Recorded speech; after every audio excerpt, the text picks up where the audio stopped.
Everyone. Today we're going to be talking about how to do your budget, how to start a budget, how to set up your budget, specifically how to budget on paper. Now, this is a class that I have talked about in the past. I have shared in the past how I budget in my planner, using my planner, consistently being able to build routines around my budget planning system.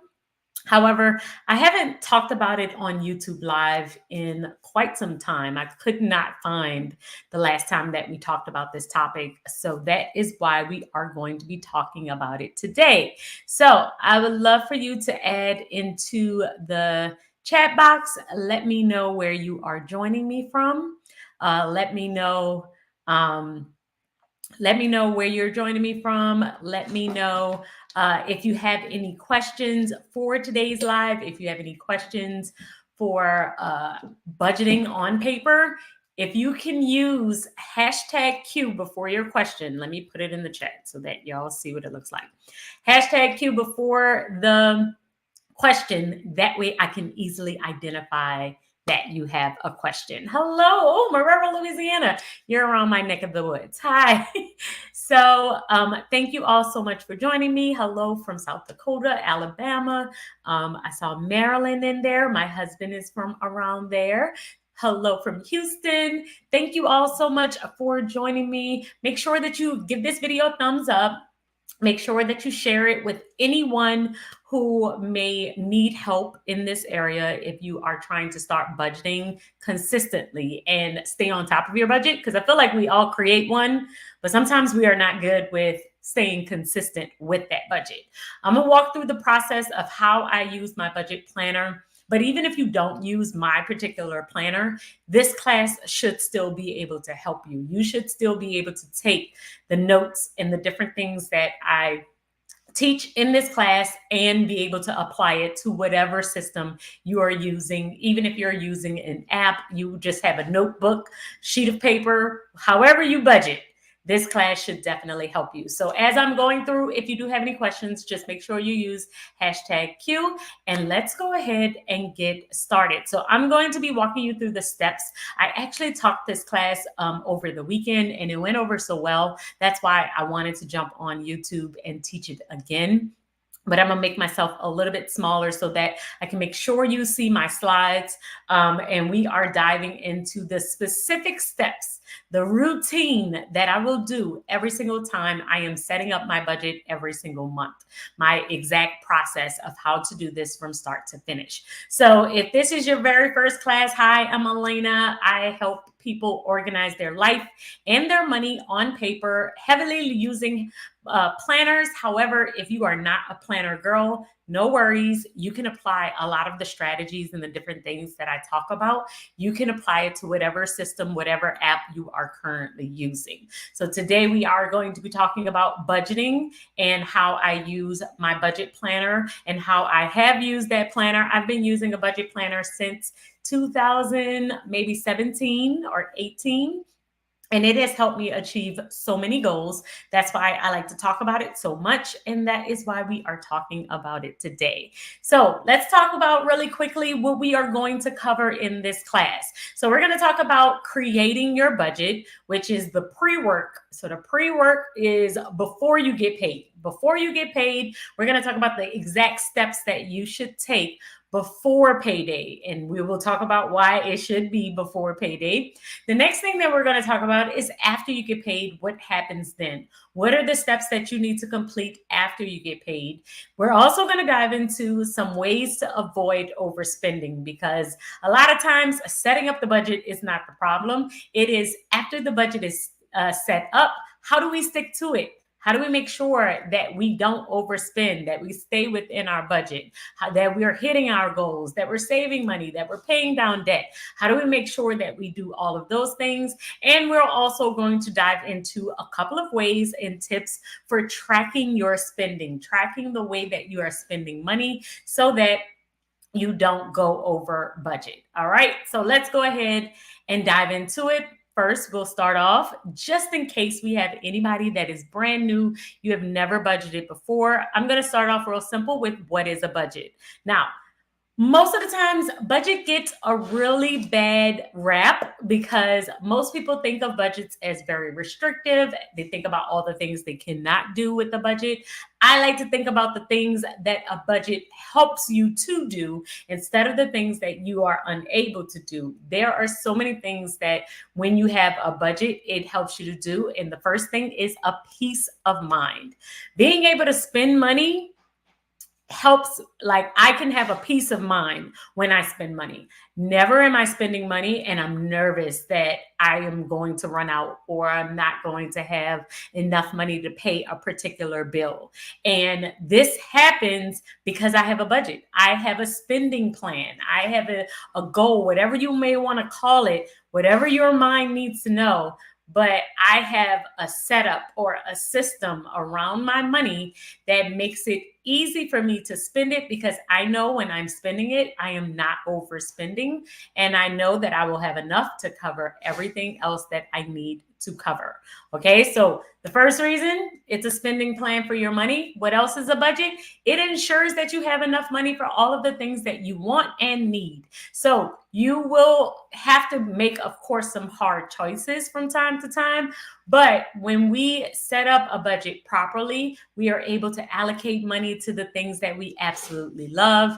And we are able to hit our goals and make sure that we are doing all the things that we need to plan for our future. So these are my four main reasons for budgeting. This is why I love budgeting so much. However, you could have your own personal reason for doing this. I also believe, like when I put here, why you do need to do a budget, and it really does help you to spend money on the things that you love. It helps you to find ways to save for things that you want to do and accomplish, and things you may want to do in your life. And a lot of times people will just say, okay, I'm just going to do those things anyway, in which you may just be able to do that and just say, YOLO, I only live once, I'm going to do that. But that mentality can cause an anxiety, like stress inducing anxiety whenever you get back from the trip, or whenever it's time to pay bills, but you've spent your money somewhere else.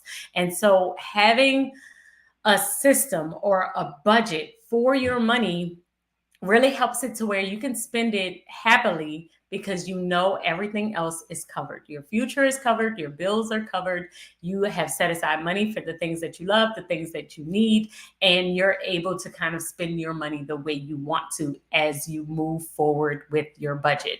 I see this comment. Unfortunately, I've been intimidated by budgeting because I am a shopper, and I definitely have I've worked with a bunch of people. Mine wasn't shopping, it was food. 100%. I would spend a lot of money on food. And I didn't, now that I have started budgeting, it's not that I stopped eating out. I definitely still eat out. Me and my husband will decide what days we're going to do it, but we have a certain budget for our eating out. So now when I do it, I don't have the anxiety that I used to have before I was budgeting. So this is not about cutting out the things that you love. You're not going to cut out shopping altogether. What the goal is here is that instead of cutting it out altogether, we're going to decide what the number needs to be. How much can you spend on shopping and still be able to do the things that you desire to do? Yes, inflation is crazy right now. The economy can feel overwhelming right now. Inflation, like between the inflation and the interest rates, a lot of the things are just life feels like it's not affordable right now.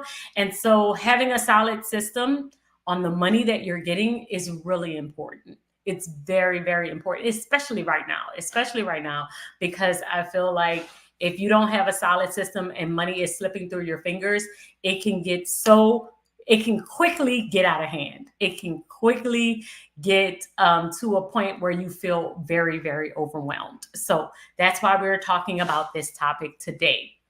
So let's start with number one. The very first thing that you need to do. The very first thing you need to do is print out your monthly calendar. Now, I like to use my budget planner. So my budget planner is an undated planner. It does not have any of the dates on there. So what I will usually do is add my dates, and then I will add all of the bills to this day. But the reason why you need to do this before you get paid is because you don't want to wait until the money is in your account and then try and start to budget, because it's going to be too late. By then we will start swiping our card. By then we will get just start thinking about all of the other things that you want to do for payday. You will already start spending money in your head, and it's hard to backtrack and start budgeting after you get paid. It's much, much easier if you set it up ahead of time. So the very first step is to print out a calendar. This could be a budget calendar like the ones that's in my budget planner, or this could be a blank calendar. It could be in your actual planner. Maybe you're using your life planner, but you just need to find a way to print it out so that you can write down the numbers. Writing down the numbers helps you to see and get a really realistic view of how much you need to cover throughout your entire month. So this is the very first step in your process, is to print out your monthly calendar. All right, let's see some of the comments that we have here. Oh, I see a question. The amount of budget that you can't go beyond is the net pay amount that you get paid. Exactly. So a lot of times people like to budget off the gross of the money that, like, they'll kind of estimate how much they get paid. Like, let's say you get $50,000 a year. They'll try and divide that up, but you don't want to do that because not all of that is coming to you. You're going to have taxes coming out. You got other insurance coming out. You may have a retirement plan coming out of that money. So what you need to look at is the net amount. How much do you actually get? How much is the direct deposit that is coming into your account? Not the gross amount that you may get paid overall. You really want to look at exactly what hits your account. So the very first thing is we're printing out our monthly calendar. Then we're going to add our paydays. And like I said, you do not want to add gross payday. You want to add the net amount that you're going to get when you get paid. So if you normally, like if your gross is $1,000, but you get $892, you need to put $892. And when do you get that? Adding all of your paydays to your monthly calendar first. That lets you know when you need to expect money and when to check your bank account and make sure that that money has actually hit your account. So adding your paydays to your budget planner is your very next step. After you printed out your calendar, now you're going to add in the paydays. If you get paid twice a month, you're going to add the 2 Fridays that you possibly get paid. If you get paid every single week, you want to add every single week on there. You just want to write in all of the ones and when you actually are expecting money so that you can check it. After you do that, after you have added your paydays, the very next step is to add all of your bills. Now, this is pretty much, we're talking about the easier things, because when it comes to your rent, your car note, your car insurance, your credit card bill, all of these are pretty much going to be the exact same every single month. And since they are the same, this is a pretty easy process where we're just jotting down every single thing as they are coming up or when they are due on that specific due date. So if you're looking at the picture here, this is an older picture that I had in my older budget planner, and where I would just kind of use these colorful dots in order to do that. I still do the same thing, and I actually have my planner right here. But this is what it looks like right now, where I will highlight different ones, and I will just add in all of the bills on the day that they are due. So this is what you need to do within your planner. You're just basically looking at every single day that something is due throughout the month, and you're going to add it to that calendar. This helps you to just have a really, really good overview of where you are with what bills are coming up next. And I like to color code as much as I possibly can based on the payday that is coming up. All right. So we'll talk a little bit about that. But when it comes to, and I'll show you mine again because I really feel like it's a little bit easier than the picture that I show. But based on the week that I have, so week one, I get paid once a week. So since I get paid every single Wednesday, the color will change on Wednesdays. And I will change it based on that particular payday. This is when the money comes out of this. This is when the payday hits. So since I get paid on this day, everything that is in color purple is week one. Everything that's in color yellow is week two. That is from the second payday. If it's in pink, it's week three. That is the third payday. And if it's green, it's week four. And that's the fourth payday. So that is the best way for you to kind of see what paydays are going to be paying which bills. If you get paid twice a month, let's say you get paid on two Fridays out of the month, every other Friday, then you need two colors in order to do this, two highlights, two color codes, so that you can see what bills are coming out of what payday, the first payday, and which ones are coming out of the second payday. Why do I tell you to do that? Because a lot of times, if you look at the entire month and you add up all of your bills, it seems like, man, I have enough money coming in that I should be able to cover every single bill on my list. Like, you could look at your monthly income, look at your monthly bills, and say, oh, I'm good. Everything is covered. I have enough money. However, if your checks are, or if your bills are top heavy or bottom heavy, meaning that, let's say you have a majority of your bills that are due from the 1st through the 15th of the month and not as many from the 16th through the 31st, then what will end up happening is you will run out of money the very first payday. And it's always going to feel like you don't have enough money. But in actuality, you do have enough money. Your bills just aren't spread out enough. And since your bills aren't spread out enough, it feels as though you just don't have enough. So there are a couple things that you can do there. You can call around and try and get due dates moved over. Like, I've done that before, where we've moved things from one paycheck to another. I've also had people who saved money from their second paycheck to prepare for the first paycheck when a lot of the things are due, if they are unable to move bill dates. So either way, this is something that helps you to see that. If you color code, if you start to add up and see how much you have to pay out of every single paycheck, it makes it much, much easier for you to see if you are top heavy, bottom heavy, need to move bills around, all of that. Okay, let me answer some of your questions.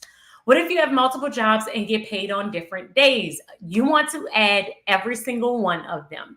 And if, like, let's say, you have you get paid in 1 week, and then you get paid in another week for two different jobs, but you get paid twice in two different. You may allocate a certain amount of bills to go toward that main paycheck, and then another set of bills to go toward the second paycheck. And you could color code based on that as well. So let's say if you have multiple jobs and you have multiple things that you want to, and you have certain bills that you want to cover under certain paychecks, then you can group those bills together for that particular paycheck. First thing to do is write down all the paydays and then start to add them up. Start to add up your bills and see what bills can I group together and pay and cover with one paycheck.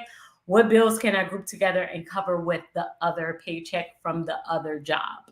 So that is probably the best way to do it. And it's the best way for you to see and make sure that everything, the biggest goal here is to give every single thing that you have coming in, all of the income you have coming in, you want to give it an assignment. You want to say, okay, when I get my side hustle job money, when I get that money, I want it to pay my credit card bill and my car insurance.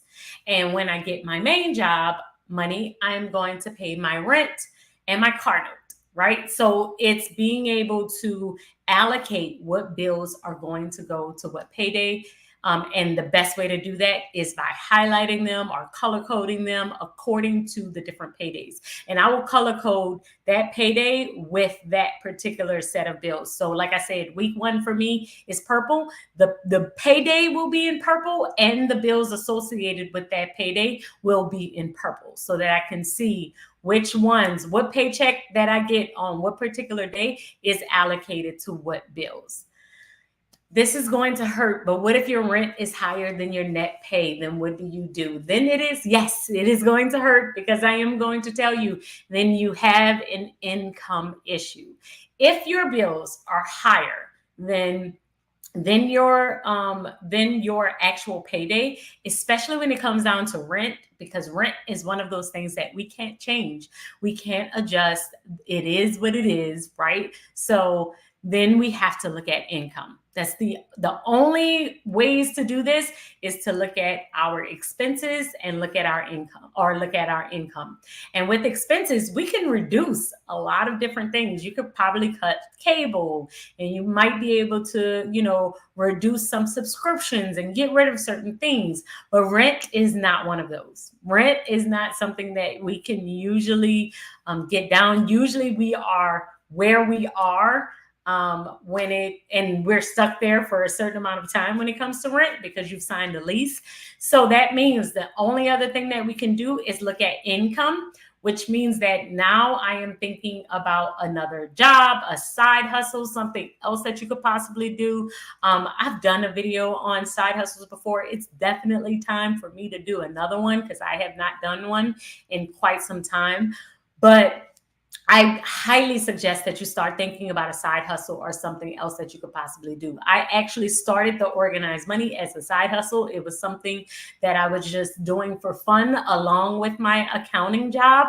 And then ultimately I fell in love with this and decided to quit accounting to pursue this full time. But having multiple things coming, having multiple streams of income is almost becoming a way of life. It is almost becoming a necessity for most people, because their expenses are just so high, and it's very challenging to get all of your expenses down. Sometimes the only thing you can do is make more money. Sometimes that's like it. And so this is why if there's nothing else to cut, if you can cut something else, I would start there, because it would make it a little bit easier. But if there is nothing else to cut, there are no expenses that you could pull from, then yes, it is time to look at your income and possibly think about a side hustle. How do you organize paydays that go to next month's bills? Ooh, such a great question. Such a great question. All right. So when it comes to a payday that goes into the next month, I usually, depending on where that payday lands, is how I decide where it will go. So let me actually kind of show you.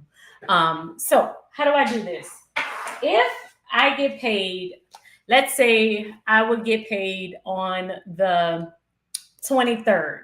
If I got paid on the 23rd and I still have some bills here and some bills toward the end of the month, I possibly would keep it within this month and possibly save a little bit of that check depending on when I got paid the next month.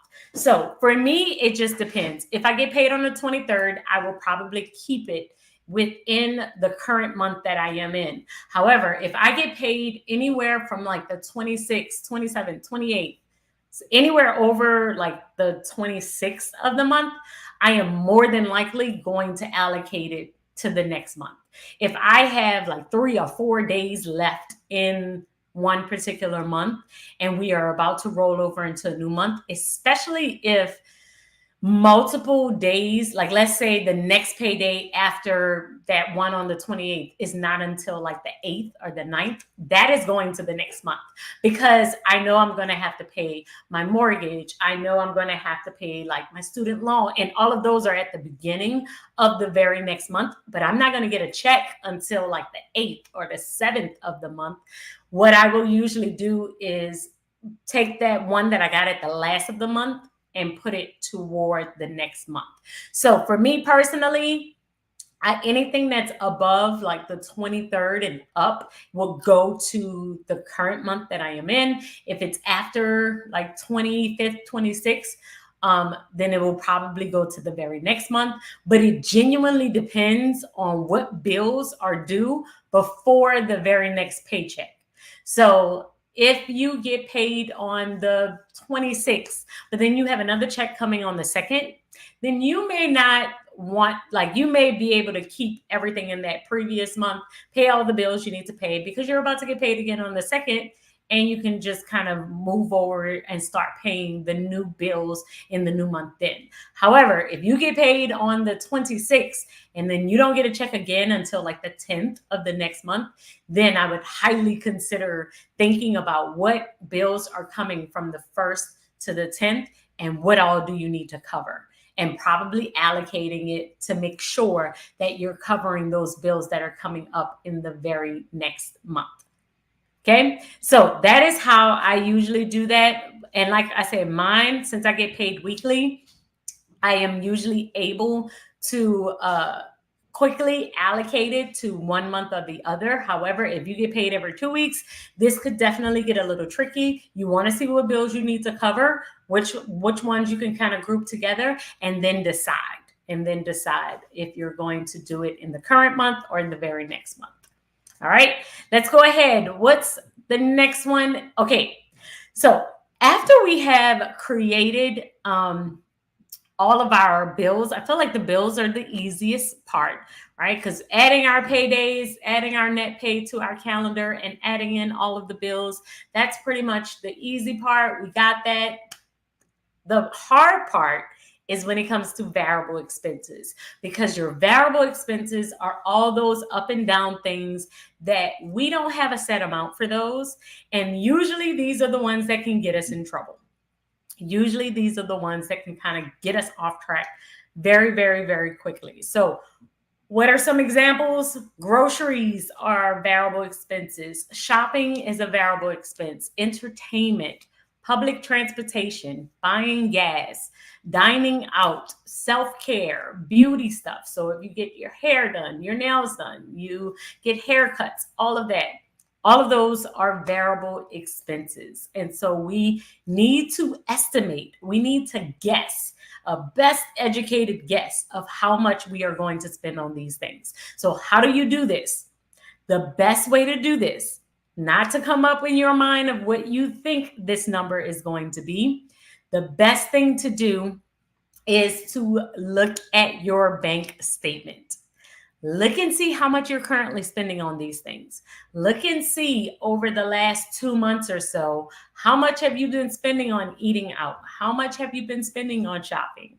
This one is probably going to hurt because most of us we underestimate how much we are spending on these things. And we don't think we are splurging as much as we actually are. So this is why it's important that you actually look at your bank transactions and not try and guess. Because when we try and guess, we will usually underestimate how much we're actually spending. And then we always end up going over budget when it's time to kind of actually like do a budget to actual at the end of the month. So this is something that you need to estimate, but the best way to estimate it is to look at your bank transactions. Now, when you look at your bank transactions, you don't want to consider any months that are not your stereotypical months. So for instance, if your birthday was in the last 2 months, don't look at that month. Probably look at the month before that, because we want to look at like a regular standard month. We don't want to look at a month where you might have been spending money because you were off of routine, or because it was your birthday or your anniversary, or insert thing here, right? Because sometimes when we have special occasions, we will spend more money, and it makes it seem like we just spent way more than what we actually would spend if it's a regular month. So we want to look at the months that are regular months for us and estimate food, shopping, entertainment, and any type of dining out, any type of self-care, beauty stuff, you want to add all of those up and see how much are you spending each one of those things. This is the best way for you to see where you currently are and how much you're spending on a monthly basis, so that you can create a good budget, something that you'll actually stick to. Once I save a month ahead for bills, do you recommend saving half of the bill amount each paycheck? I get paid biweekly.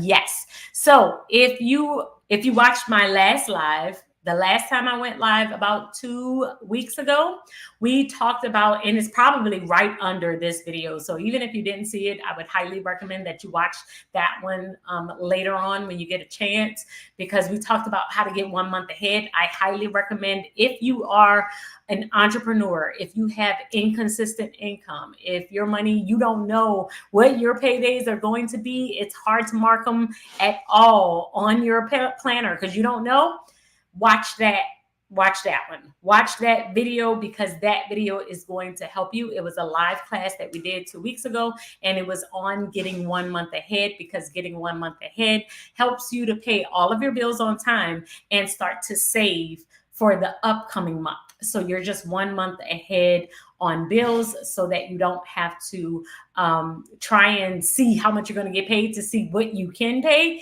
You can pay everything and then pay yourself back.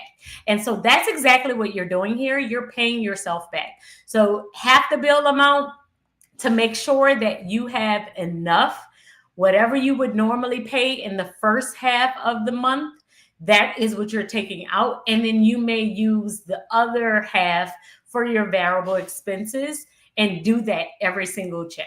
You can do that every single check, just to make sure that you stay 1 month ahead, right? Because we could get 1 month ahead, but in order to stay 1 month ahead, you got to pay yourself back. You got to pay yourself back. And the best way to do that is to add up how many bills you have in that first half, how much you need to save, put that in your savings account. And then the second half, how much do you need to save to be able to pay the rest of your bills? Put that in your savings account. And then on the first of the very next month, you could pay all of the bills for that month and then repeat.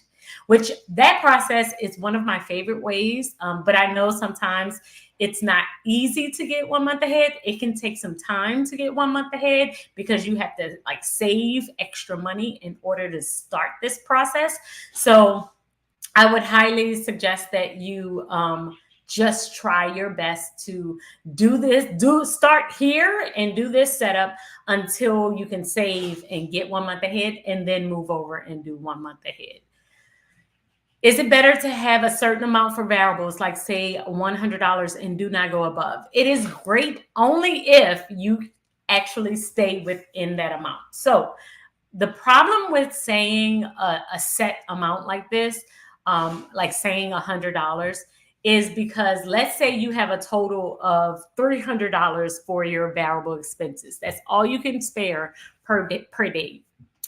So every single time you get paid, you set aside $300 for your variable expenses. You put $100 for food. You put $100 for entertainment. You put $100 for shopping. That's your $300.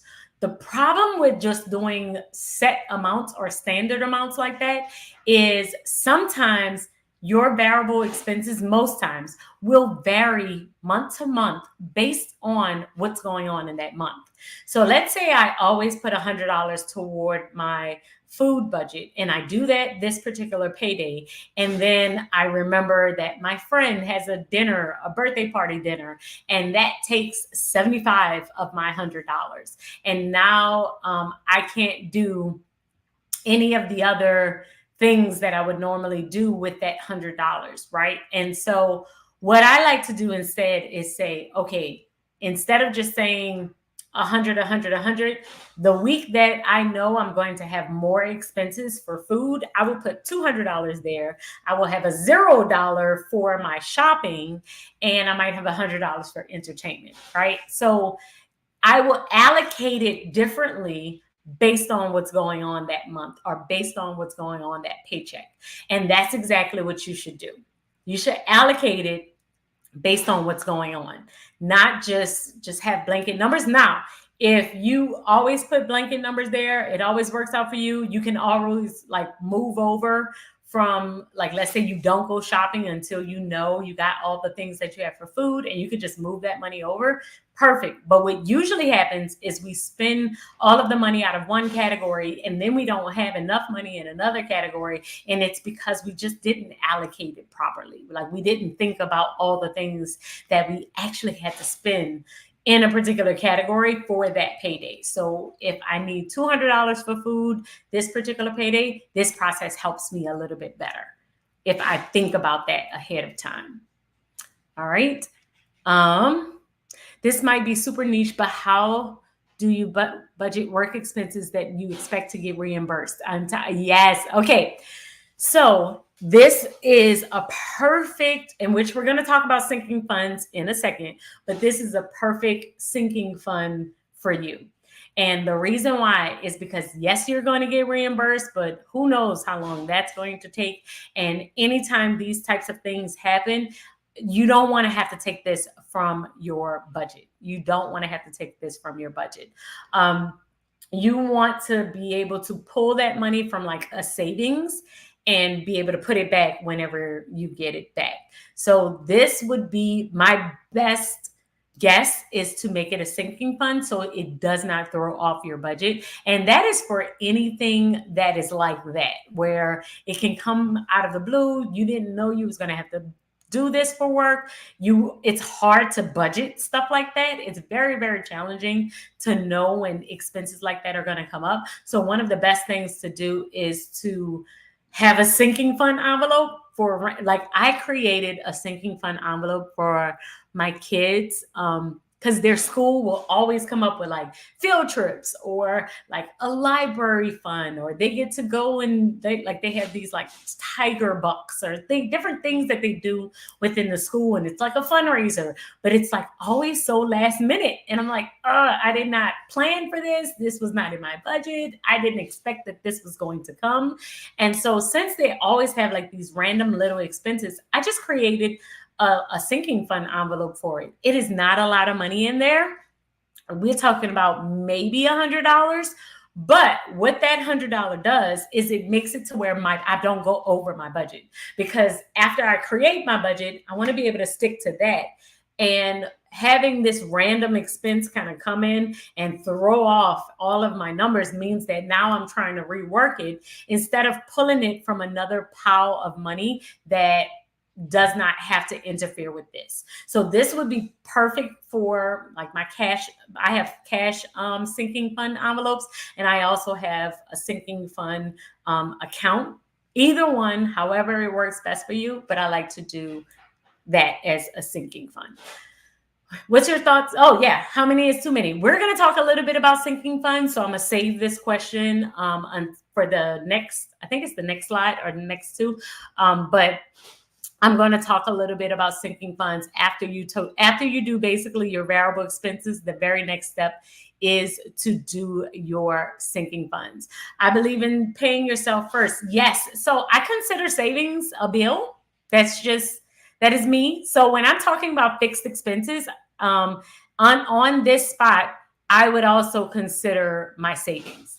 So I do savings, I do subscriptions, I look at everything. It is tithing, all of that is like under my bills. So I don't have it listed here because I don't have a list of all of my bills here, but I will include my saving account. Oh, I do have it on here.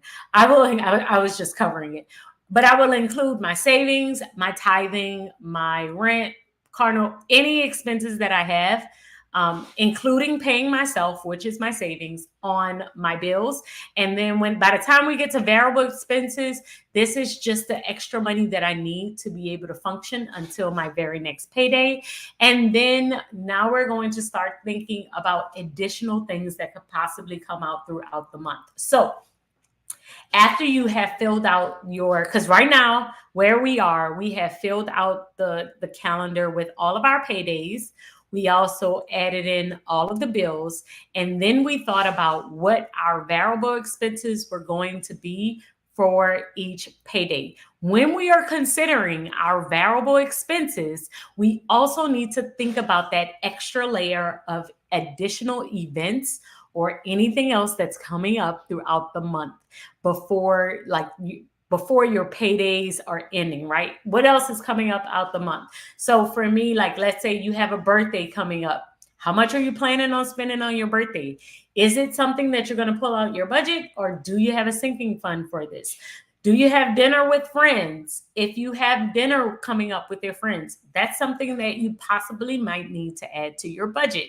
If your friend is having a baby shower or a bridal shower, now is the time to think about that gift, the card that you're going to do, the events that they may have, the dinners, the shower, all of the things that kind of comes along with a wedding. And you need to start to plan for those particular things. So when it comes down to birthdays and baby showers, I do like to have them as sinking funds. Like I have an event sinking fund for those. My baby actually just had her birthday party this past weekend, and that was a sinking fund envelope for me. So all of the things that we did, I just pulled the cash from the sinking fund envelope. I went and got all of her stuff, her presents, and set up for the party. And it was not within my budget. If you look at my budget, there's nothing there, but I did pull everything from my sinking fund. And now I just need to replenish the sinking fund. So that is how I will do that. When looking to cut expenses, what's your method? In reality, we will find an excuse to feel that we need that. What's your rule that you go about cutting expenses? This is a great question.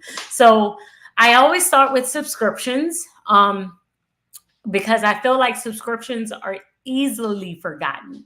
We will not pay attention to $10, $20, but it's a month. So it definitely can slip through the cracks, and it's something that we won't pay attention to. So I always start with my subscriptions, and I always start with things that I possibly feel like could overlap. Like for instance, if you have Netflix, Disney Plus, Hulu, and like Amazon Prime, like all of the, like, do you need Netflix, Hulu, and Disney Plus? Like, what shows are you currently watching on all of the platforms? I would write them down and say, because at first glance, it's like you said, oh, no, I need my subscriptions because, you know, I have Disney Plus. I need Disney Plus. But it's like, do you really watch the shows that are on that particular platform? So start with your subscriptions. That's my very first place. The next thing that I like to do is actually not exactly cutting out. I don't usually like to cut out anything completely, but I will cut down. So I will try and cut down across the board. So let's say, for instance, and I just recently did this, like for food, if I normally would spend $200, I'm like, oh, what it would look like for me to go from 200 to 150. For shopping, what would it look like for me to, instead of spending $100 a payday, I spend 75 a payday?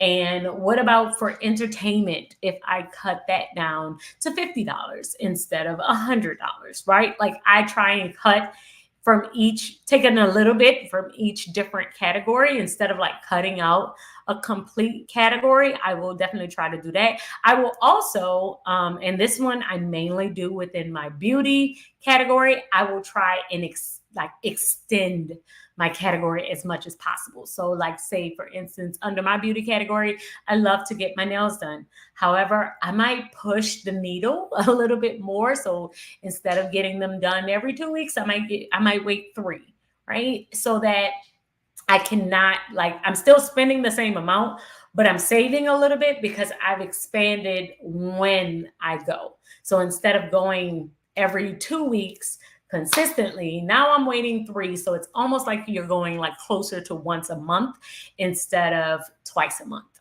So things like that. Or, you know, I might wear my hair out instead of going to the salon. Like things like that, I will extend a little bit longer to save money based on the time frame that I would usually spend that same amount of money. So that's the best. That's the way that I like to cut expenses. That's what I like to do. What is the best saving amount for my favorite birthday and Christmas as a sinking fund? Oh, we're going to talk about that. Let's get into that next. Let's talk about After you have written all of your expenses down, you started to kind of create this budget. You've given every amount that you got, you're giving it a job. The next thing that you really need to start looking at, and this is really after you get paid and you start to kind of allocate how much you actually got, you see what, after you've paid your bills, you set aside savings, you've paid your credit cards, you have your variable expenses, you know how much you're going to spend on food, on groceries, on shopping, on all of that. Now, any money that you have left over, after you've done your emergency fund savings, it's best to start to set aside for sinking funds. So let me show you. Sinking funds are basically Christmas, home savings, car maintenance, birthdays, anniversaries. We're talking about things that are not ordinary. They do not happen all the time. They usually fall under two categories. The very first category of a sinking fund is something that is out of the ordinary, but it does not happen every single month, but you know when it's going to happen. So when I say Christmas, Thanksgiving, birthday, anniversaries, you know when your birthday is. You know when your anniversary is. You know when Christmas is coming. We know when Thanksgiving is coming. We know Black Friday. We know the sales. We know those days. So since we know those days, the best thing that we can do is save for those days ahead of time. Save for those days ahead. Like, we don't want to wait until December 1st to start saying, "Oh, what are we going to do about Christmas?" We want to start thinking about Christmas ahead of time. Now, let's talk. I'm going to talk to you really quickly about, because I saw someone asked earlier, how many is too many? How many sinking funds is too many? My rule of thumb is that it's not about how many sinking funds that you have. I don't believe, like, now, if you have like 35 sinking funds, that might be too many. But let's say you have a solid 10. Like, you're like, Christmas, home, saving. I'm saving for a house. I'm saving for my car maintenance or my home maintenance. I'm saving for a birthday. I'm saving for anniversary. I have a family reunion and some travel coming up. I have a wedding coming up, right? You could easily get to like 10 categories, and I'm okay with that. My main concern with sinking funds is not how many you have, it is the timing of those particular things. It is very challenging to save for 10 sinking funds every single time you get paid. Very challenging, because how much money are you putting into all of these sinking funds, right? So what I like to do is save for particular sinking funds at a particular time. I usually break down my sinking funds by the quarter. So every 3 months, I will switch out certain sinking funds for others. Now, some of my sinking funds stay the same no matter what, but other ones get switched out. So let's talk about what makes the difference between the two. When do I decide that I am going to keep this sinking fund forever and I'm always going to save for it, or I'm going to switch it out and switch it for something else? It depends on the type of sinking fund it is. So like I said, you have your first type of sinking fund where you know the date. Christmas is December 25th. We know the date. We know when Thanksgiving is going to be. We know when our birthday is. We know when anniversary is. Those types of sinking funds, I will usually switch out because I know when I'm going to need the money. I do not save for Christmas all year. I start saving for Christmas usually around July. And the reason why is because I can save a certain amount of money from July to December for Christmas, and it still kind of works out, and I'm able to just kind of keep it. I'm good. I have enough for Christmas, and I get to do something else from January to June. Like, I get to focus in on other types of sinking funds, like birthdays or anniversaries and stuff like that. So I will usually save for the ones where I know the date. I'm going to save for those during a specific quarter of the year, around a specific time. I will switch out and then I will save for those.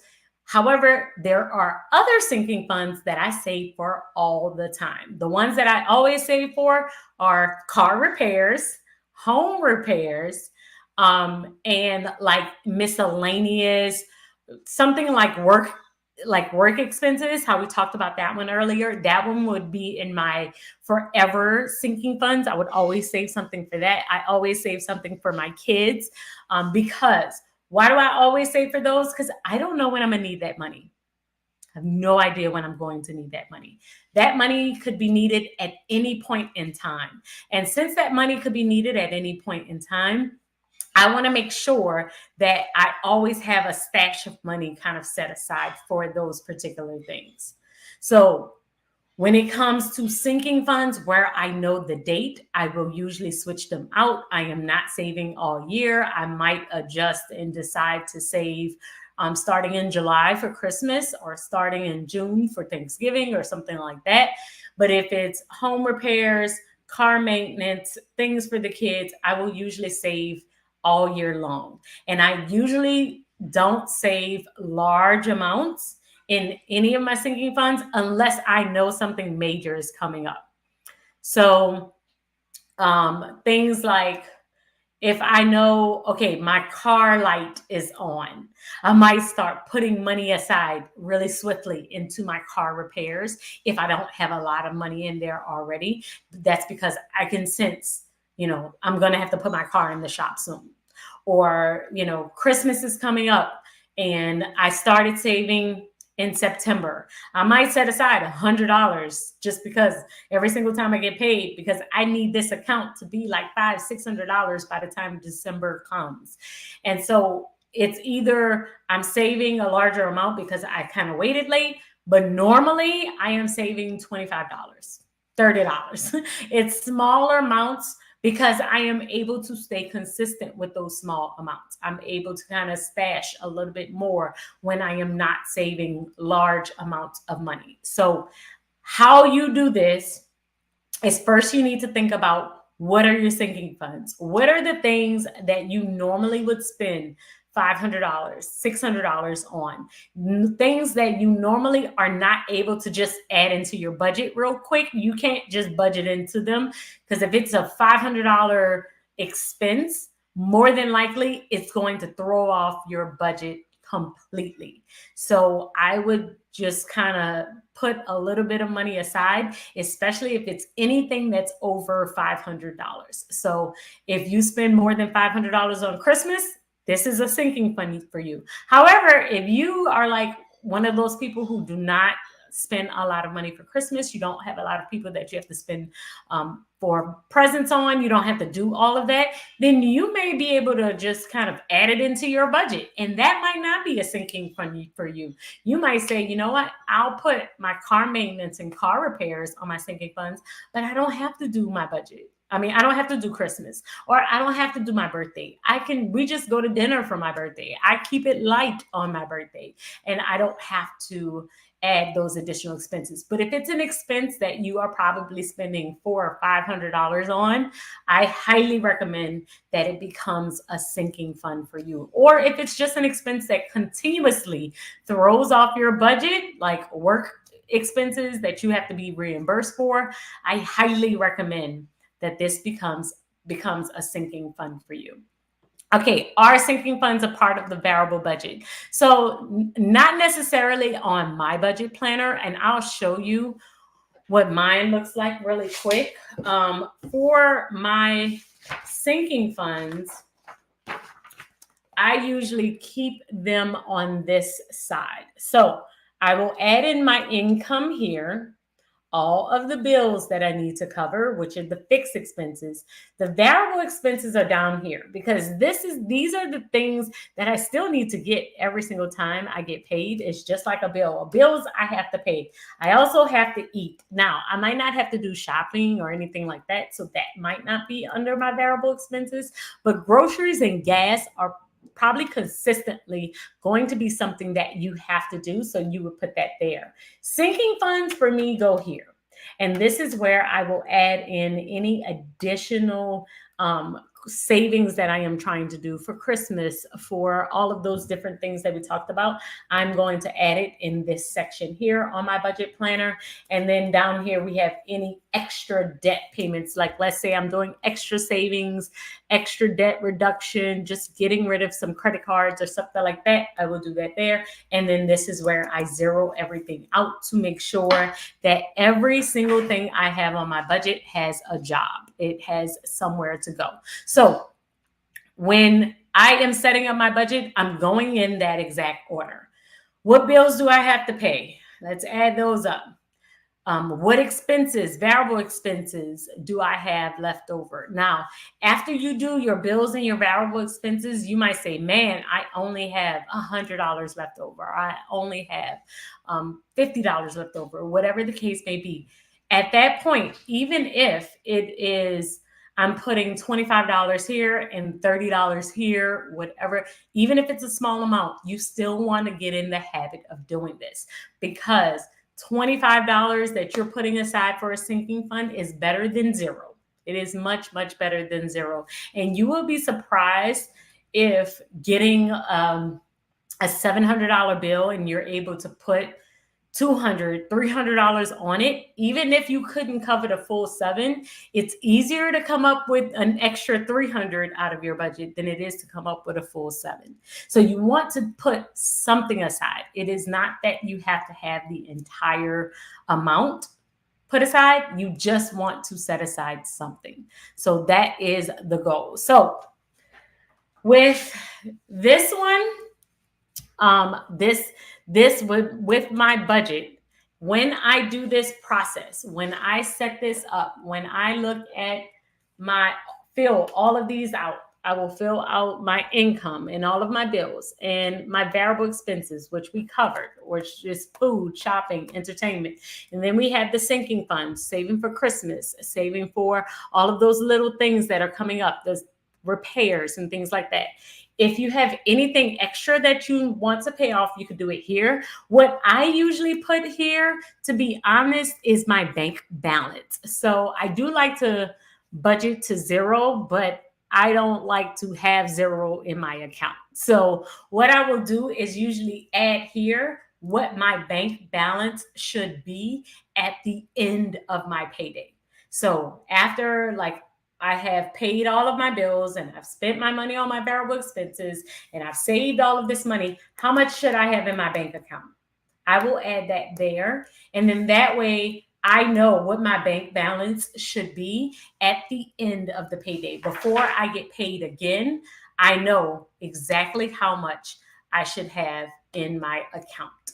So I also have my sinking fund savings chart, which this is on my website. I also send it as if you're on my email list. If you're not on my email list, you really, really should be. I always send out this tracker. It is free.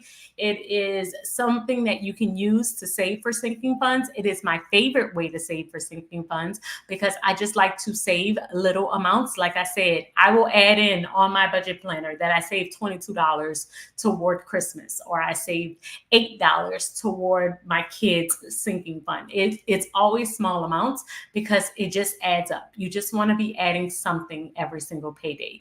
And this is the process of how I will budget on paper. I add all of those things in, I write them down. And then after we have filled everything out, I am going to look before I go to the very next payday. I want to see where we currently are, right? Did I actually achieve all of my goals?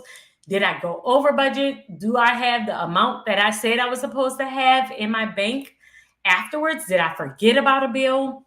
And you got to review it. You're going to have to review it so that you can see exactly where you are. So that's exactly my budget process. If you have any questions, please leave them in the comments below. But let me tell you, I am going to post another video. I did a short, and I think it is on my YouTube channel. I did a short showing you the very first step in this process of how I set up the actual budget planner and walking you through the budget planner, or the monthly part of that budget planner.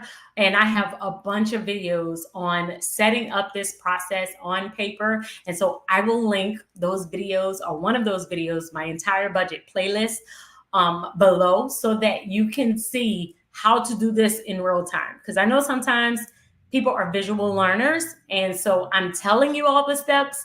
However, actually being able to do it might be a completely different thing. So I will link a video showing you exactly how I do this process from start to finish within my budget planner. All right. And hopefully that will help you as you are setting up your budget and getting prepared. I mean, it's May 8th.